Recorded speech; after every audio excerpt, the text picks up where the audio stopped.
Welcome to the Turn One Studio podcast. I'm Eliud Custodio with Turn One Studio, and here we sit with local business professionals we know and admire.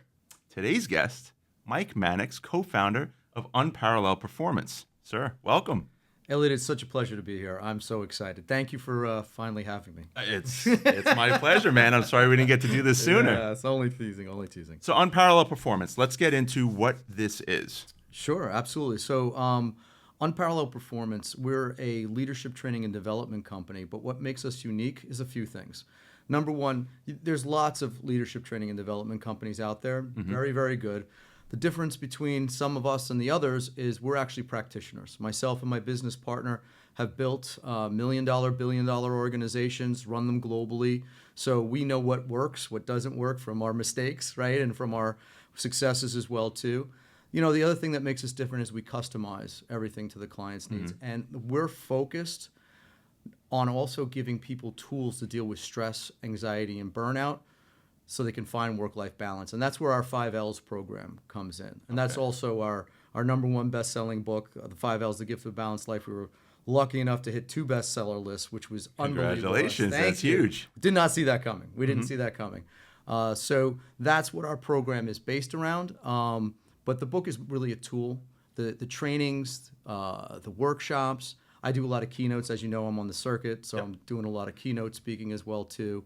But truly, what we're also focusing on now is going in, we give them the tools to succeed through the 5 L's program, but to keep it sustainable, that's really the key, right? So what we're also doing is continuing education, and I'm doing a ton of executive coaching now. So I'm working with these executive teams, not on 5 L's and work-life balance, but on leadership. Because as you and I discussed, right, a lot of times people get promoted because they were good at their job, not because they were good leaders. Right. And then management wonders, well, why are they failing? Well, that's because you didn't give them the tools, right? So that's what I'm doing actually a lot of now, and not just here in the U.S., but globally, which is exciting. That's super exciting. Yeah. All right, so there's a lot to unpack here. Yeah, Okay. Just a little bit, sorry. So let's start at the beginning. You mentioned between you and Sal, you guys came into this with the experience of working with million and billion-dollar organizations. Yes. So you don't always work with million and billion-dollar organizations. So what kind of companies do you work with? Yeah, that's a great question, actually. We deal with anything from your smaller organizations, maybe 100 people, and then we're also dealing with organizations that have thousands of people in multiple locations, sometimes multiple cities and multiple countries. So for us, it really doesn't matter the size. It's really what they're trying to accomplish. So companies will bring us in for a number of reasons. One, they're having a lot of turnover. That's always a big thing. 2, they're going through hypergrowth. So they're trying to create a culture, right, and keep that culture. Or they've grown through acquisition. So they have multiple cultures, and they're trying to create one culture of support and communication and empathy and all that kind of good stuff. So they're bringing us in as a gift. That's what the 5 L's is called, right? The gift of a balanced life. So they initially bring us in as giving them that gift, right? We do the trainings, we do the workshops, do a nice little book signing at the end, which everybody loves, and they get a copy of the book and they're able to interact with us. But then, you know, from there, that's when the continuing edge is important, because training can't be a one-time event, right? It's like a language. If you don't use it, you lose it, right? So organizations will bring us in to do that. But then the executive coaching, as we just mentioned. But we're not in one specific industry. We're across the board, because most organizations, in some way, shape, or form, their employees are dealing with stress, right? And that's industry agnostic. That is, believe me, it's across the board. But where we're seeing a lot of traction, believe it or not, is in the hospital systems. Okay. Just think about they're dealing with life and death. Well, that's high stress by the nature of the business. All the time, right? So the burnout levels are extremely high. So we're doing a lot in the hospital systems, but not just in the hospitals themselves, but also ambulatory, elder care, anywhere that might have some sort of nursing or medical staff. So we're doing a lot of that as well, too. And confidentially, it's not out, just a little tidbit right now. We're working on a potential program, a training program, and also an app to support that will hopefully help us touch over 1.5 million nurses in a year. So we're kind of excited about that. That I can't get into the details of it. That's a hot scoop, though. That's exciting. You're the first to hear it. Okay. It's very exciting. Can't get too much into it and who we're going to be working with. Right. But it's something that we're heavily engaged with and very, very excited about. Fantastic. Now, I know a lot of your work doesn't necessarily, it's not necessarily based on the 5Ls, but the 5Ls is very often an introduction to Mike Mannix. Correct. So yes. let's take a moment and talk about the best-selling book, The 5Ls. Yeah. Give everyone a quick overview of what this would be like if they read it. Sure, absolutely. So, well, let me give credit where credit's due, right? The 5Ls is actually the brainchild of my business partner, Sal LaGreca, right? So Sal, very much like myself, and Eliud, you know, you've heard this story from me. I didn't grow up with money, right? I spent my entire life chasing the almighty dollar because I was going to give my kids the things I didn't have growing up and, you know, have the C title and the nice house and the nice car and all that stuff. Right. And I got it all, and I was miserable. I was absolutely miserable. And I crashed and burned. I put myself in the hospital 3 times. That I'll admit to. It was actually more than that. And I was looking to do something more with my life, especially after the death of my father, and seeing how he changed so many people's lives. And I realized he had it right and I had it wrong. I started teaching at NYU, and I've been there ever since, been there for the last 8 years now. But I met my business partner because my wife knows his wife. We're over at a cocktail party. Now, this is a funny story. So we're at a cocktail party at his house, and his phone rings.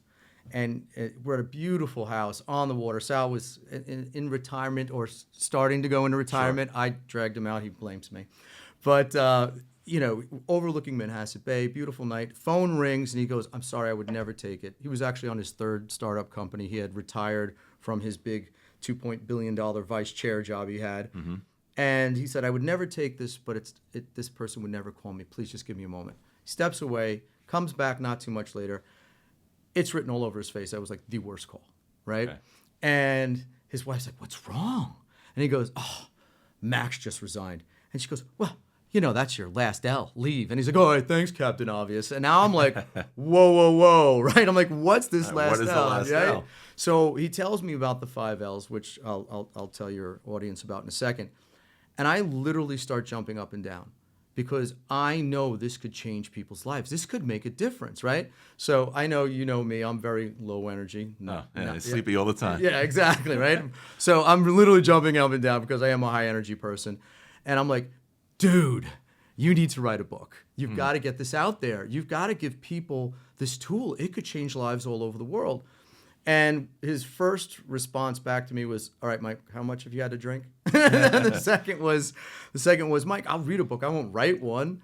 So I actually showed up at his door. This was a Saturday. Monday night, I just flew back in from some other state I was in. And I show up with whiteboards under my arms like, "We're going to write the book, right?" And he's like, "All right, Scary, come on in." And what we realized was the book was just a tool. And if we really wanted to change lives, we had to get out there and teach it. And that's when we created Unparalleled Performance. That's when we started doing that. So the book got backburnered for a little bit. But what's in the book and what everyone will really appreciate is it's our 70-plus years of combined global leadership experience. But it's also a lot of our personal stories of success and failure. We also interviewed some very, very high-level individuals that have changed people's lives. So sports personalities, CEOs, generals. We have a couple of generals in there, which was very, very cool. And it was a process that took us longer than expected because we had to backburner the book while we were getting the company off the ground. Sure. But don't forget, I'm the science data geek, right? So all the tools that you find in there, that's me. So you can blame me for that. But it also helps you really, it's tangible. It's something you can implement immediately, and it's simple. And just real quick, high level, the 5Ls, right? First L is love. Without it, all else fails, right? But most people make this mistake. If I ask you, what's the first thing that comes to mind when you hear the word love? What do you think? Spouse, right? 99% of the time, someone names something other than themselves. And that's the problem, right? Yeah. That's the problem. Because the first L should be self-love. Now, most people are like, "Oh my God, that's selfish." No, it's actually selfless, because you've heard of the oxygen mask theory? Sure. Okay. So for your folks that haven't heard the oxygen mask theory, it's based on, you're in an airplane. Oxygen mask drops from the ceiling. You don't put it on the passenger next to you. You put it on you. And I learned this in the darkest time of my life. My whole world had fallen apart. And I was a caretaker by nature. I took care of everybody and everything else besides me. And when I learned the oxygen mask, it transformed me and my life. It made me a better person, made me a better parent. It made me better, period. People actually like being around me. Okay. So the first L is really, it starts with self-love, and it's important because all the L's roll up into it. But then it's a proper relationship and then love of what you do. The second L is laughter. Do not take yourself too seriously, right? We all do you like to make mistakes? Oh, no one likes to make mistakes, but you learn to appreciate them. Right. Have you ever procrastinated and gotten mad at yourself for doing it? Of course. Right. Okay. So what people don't know is we're actually pre-programmed that way from prehistoric times to avoid change, because change is bad, bad is scary, scary is meant something's eating you. Sure. Okay. So we're programmed that way, and we get mad at ourselves. And who's our biggest critic?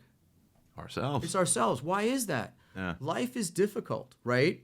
And if you're waiting for someone else to make you happy, you're going to be waiting a very long time. So you need to be your biggest advocate. So laughter is about the power of positive thinking. It's about the actual physical aspect of laughing and all the health benefits of it, mental, physical, and emotional. So that's laughter.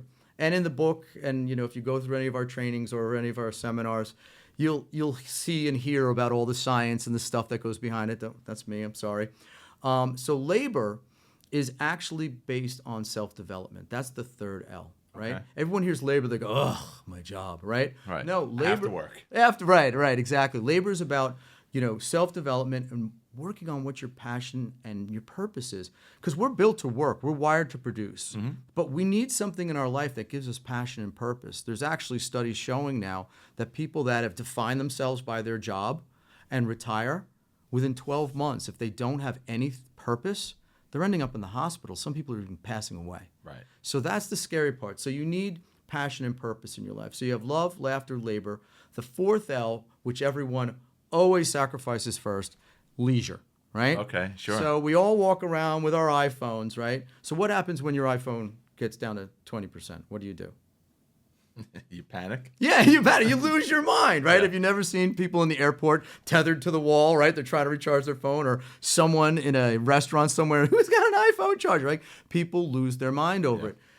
People should be doing that about themselves. You know when you get down to 20%. Mm-hmm. You can't tell me your device is more important than you are, right?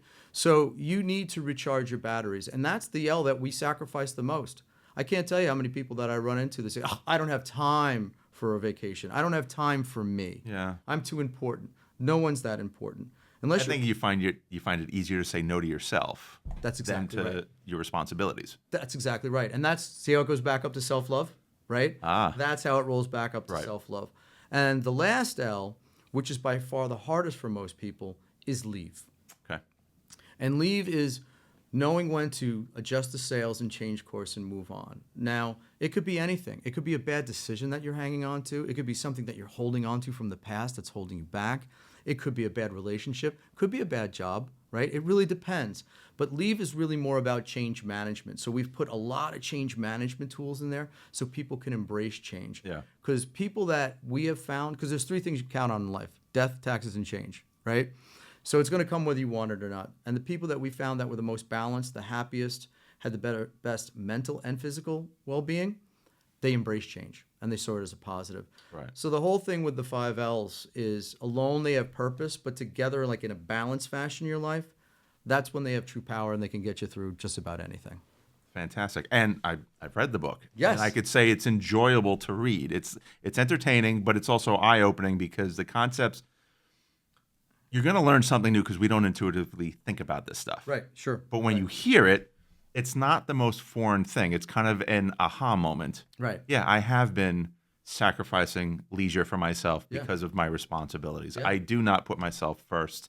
And I see the benefits after reading that chapter of why it helps everyone if I put myself first, et cetera. And then on a more personal level, we get to know about you. We learned about your father. We learned how you met your wife. That's an entertaining story.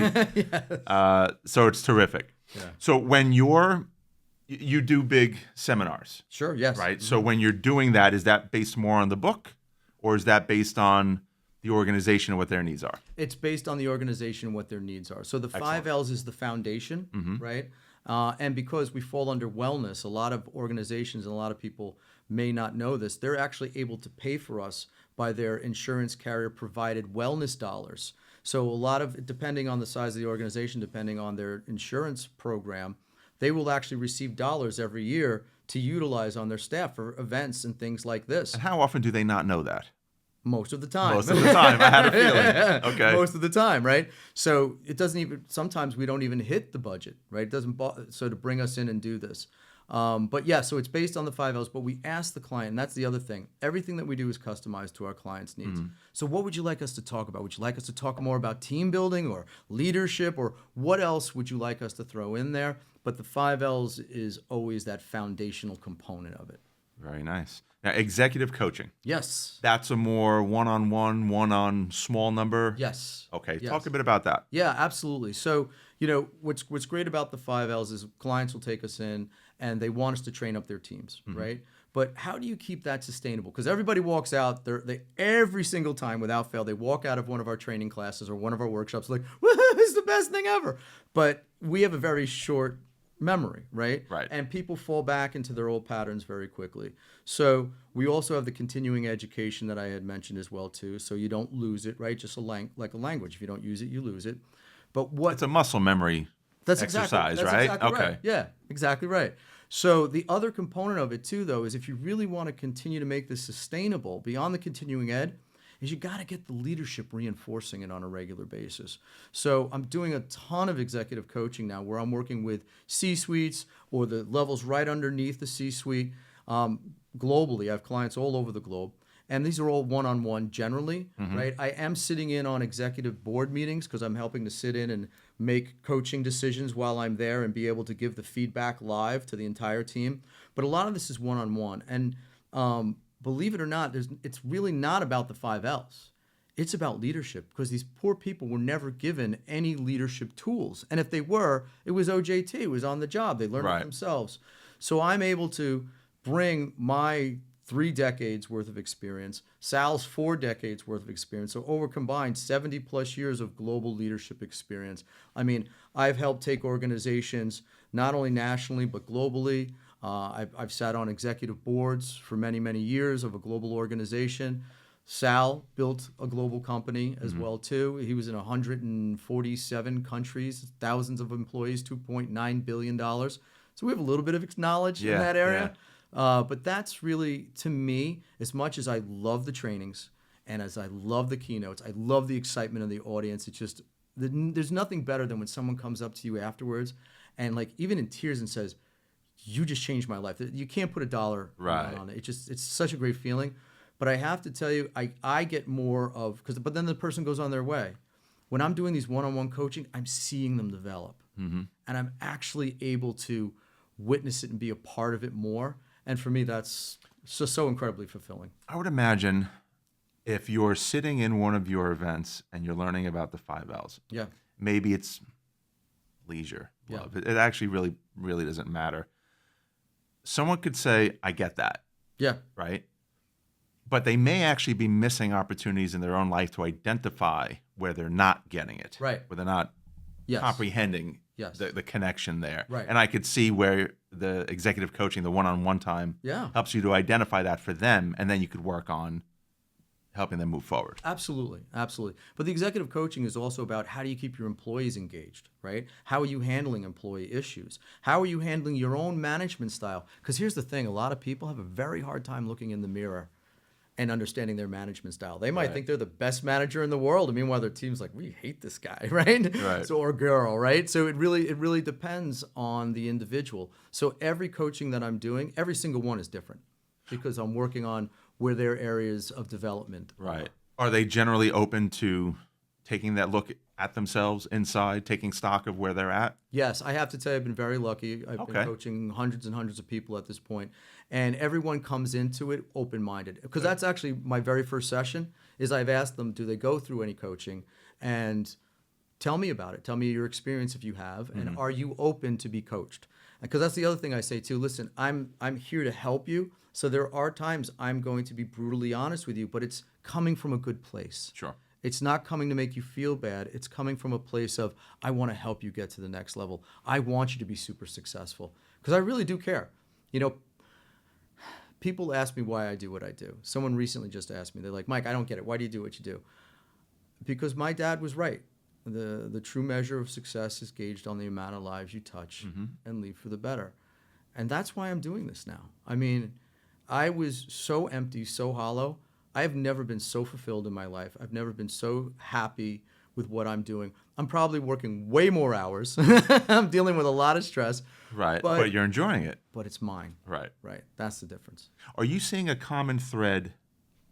Big organizations, mom and pop organizations, are you seeing common threads between the two Oh, yeah. of challenges? Oh, absolutely. Yeah. What's probably the most common? Communication. Communication with their team. With their team. It doesn't make a difference how big or small you are. Okay. Communication issues are rampant, right? And there's a lot of problems with that. And it stems from the top. Communication is key. So that's definitely something that I see. Okay. I see a lot of organizations not investing in their people, which is a big, they see it as a pure expense with no ROI, which actually it costs them a lot less to invest in their people, retain their employee, than lose that employee and try to recruit. Right. Because you're losing anywhere from 50% to 200% of that employee's annual salary.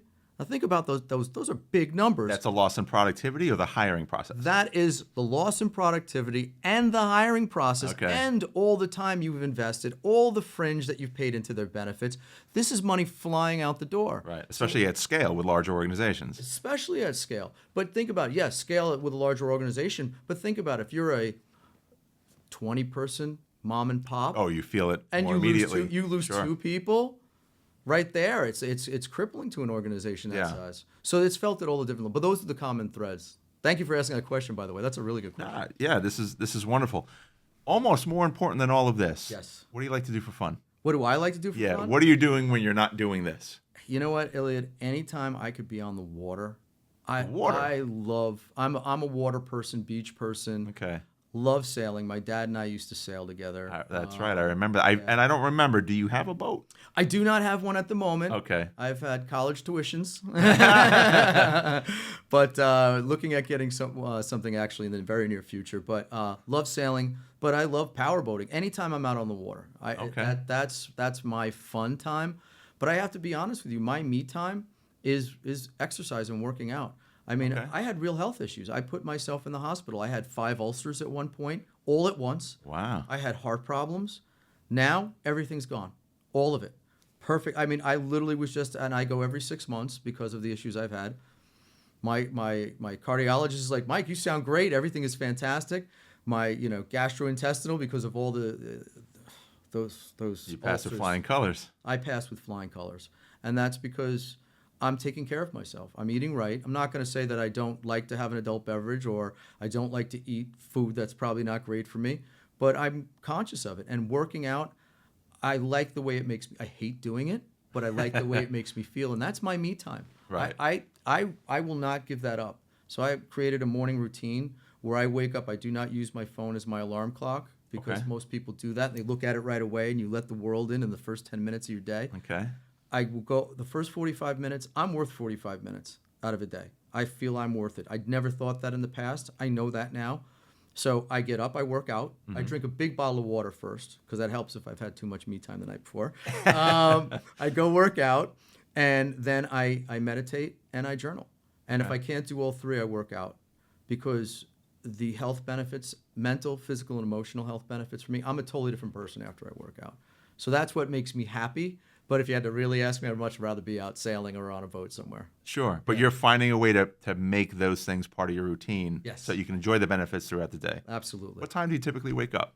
It depends on the day. It depends on the day and where I have to travel that day. Okay. Because, a lot of what I do is travel bound. So I could have a day that I'm getting on the road at 5 o'clock. So you better believe I'm getting up at 3:30 to work out. I'll do that. So you are. Okay. I know that sounds crazy, but I'll do it. It doesn't. To most people, it does sound crazy. Yeah. To me, it sounds crazy too. But I've had this conversation with people before, and I'm the first one to admit I've been guilty of using the excuse, I would work out in the morning, but I had to get up at 5 to be somewhere at 7. Yeah. And then I remember that person says to me, well, then why didn't you get up at 3? Yeah. Well, that sounds ridiculous. Right. But you have to put yourself first, don't you? Yeah. Well, that's where it comes back to the self-love. And I realized for me, because I'll be honest with you. For the longest time, I didn't think I was worth it. I didn't have self-love. I definitely took myself way too seriously. I didn't work on myself.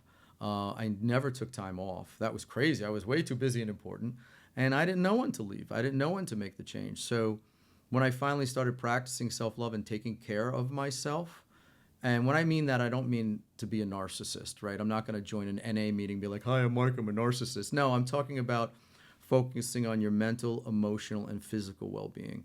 And once you do that, everything else just kind of starts to fall into place. Okay. So I've made that commitment to myself. There are days, many days, I don't want to get up. Do you think I want to get up at 3:30 in the morning? No, I don't want to do that. Sure. But I do it because I know how it's going to make me feel for the rest of the day.